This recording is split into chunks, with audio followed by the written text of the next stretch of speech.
পবিত্র জিলহজ মাসের প্রথম 10 দিন আল্লাহ সুবহানাহু ওয়া তাআলার কাছে অত্যন্ত গুরুত্বপূর্ণ এবং এই দিনগুলোর আমল অত্যন্ত গুরুত্বপূর্ণ। যেমন সুনান আবু দাউদের হাদিস এসেছে, ক্বালা রাসূলুল্লাহ সাল্লাল্লাহু আলাইহি ওয়া সাল্লাম, মা মিন আইয়ামিন আল আমালু ওয়াস সালিহু ফীহিন্না আহাব্বু ইলাল্লাহি মিন হাযিহিল আইয়ামিল আশর।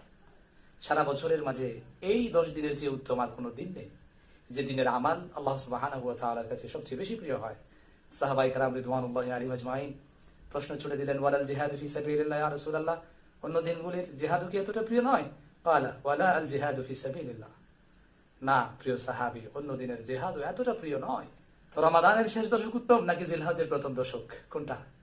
এই ফাজিলতের কারণেই মোল্লা আলী কারি রাহমাতুল্লাহি আলাইহি লিখেছেন, রমাদানের শেষ দশক উত্তম না জিলহজের প্রথম দশক। এ ব্যাপারে উলামায়ে কেরাম ওনাদের মধ্যে মতানৈক্য আছে, ইখতিলাফ আছে। তবে উল্লেখিত হাদিসের ভিত্তিতে কেউ কেউ জিলহজ মাসের প্রথম দশককে উত্তম বলেছেন, আবার কেউ কেউ সিয়াম সাধনা এবং পবিত্র লাইলাতুল কদরের কারণে রমাদানের শেষ দশককে উত্তম বলেছেন। তবে গ্রহণযোগ্য মত হচ্ছে, সবে কদর যেহেতু রাতের বেলা, তাই রাত হিসেবে রমাদানের শেষ দশক উত্তম, আর হাজ এবং কোরবানি যেহেতু দিনের বেলা, তাই দিন হিসেবে জিলহজ মাসের প্রথম দশক উত্তম। সুবহানাল্লাহ। মেরকাত তৃতীয় গ্রন্থ অন্যান্য বর্ণনায়ও এই বিষয়টা আছে। তাছাড়া এই 10 দিনের গুরুত্ব বোঝাতে যে আল্লাহ রাব্বুল আলামিন পবিত্র কোরআনুল কারীমে সরাসরি 10 দিনের কসম খেয়েছেন। পবিত্র কোরআনুল কারীমের সূরাতুল ফজরের 1-2 আয়াত এসেছে, বা'আউযু বিল্লাহি মিনাশ শাইতানির রাজীম, ওয়াল ফাজরি ওয়া লায়ালিন আশর, ফজর এবং জিলহজ মাসের 10 রাতের কসম। Can you imagine? চিন্তা করতে পারেন জিলহজের প্রথম দশকের ব্যাপারে আল্লাহ তাআলা পবিত্র কোরআনুল কারীমে শপথ কেটেছেন, কসম করেছেন। আল্লাহু আকবার। পবিত্র জিলহজ মাসের প্রথম 10 দিন আল্লাহ সুবহানাহু ওয়া তাআলার কাছে অত্যন্ত গুরুত্বপূর্ণ এবং এই দিনগুলোর আমল অত্যন্ত গুরুত্বপূর্ণ। যেমন সুনান আবু দাউদের হাদিস এসেছে, ক্বালা রাসূলুল্লাহ সাল্লাল্লাহু আলাইহি ওয়া সাল্লাম, মা মিন আইয়ামিন আল আমালু ওয়াস সালিহু ফীহিন্না আহাব্বু ইলাল্লাহি মিন হাযিহিল আইয়ামিল আশর।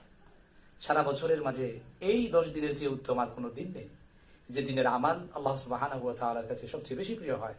সাহাবায়ে কেরাম রিদওয়ানুল্লাহি আলাইহিম আজমাইন প্রশ্ন ছুড়ে দিলেন, ওয়ালাল জিহাদু ফি সাবিলিল্লাহ ইয়া রাসূলুল্লাহ, অন্য দিনগুলির জিহাদও কি এতটা প্রিয় নয়?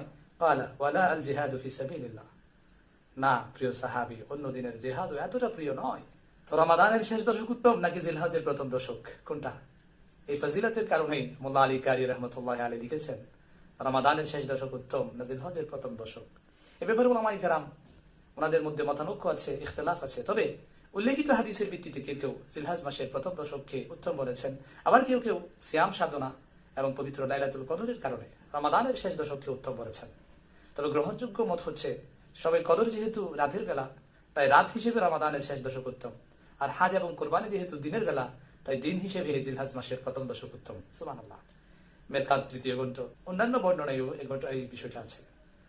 তাছাড়া এই 10 দিনের গুরুত্ব বোঝাতে যে আল্লাহ রাব্বুল আলামিন পবিত্র কোরআনুল কারীমে সরাসরি 10 দিনের কসম খেয়েছেন। পবিত্র কোরআনুল কারীমের সূরাতুল ফজরের 1-2 আয়াত এসেছে, বা'আউযু বিল্লাহি মিনাশ শাইতানির রাজীম, ওয়াল ফাজরি ওয়া লায়ালিন আশর, ফজর এবং জিলহজ মাসের 10 রাতের কসম। Can you imagine? চিন্তা করতে পারেন জিলহজের প্রথম দশকের ব্যাপারে আল্লাহ তাআলা পবিত্র কোরআনুল কারীমে শপথ কেটেছেন।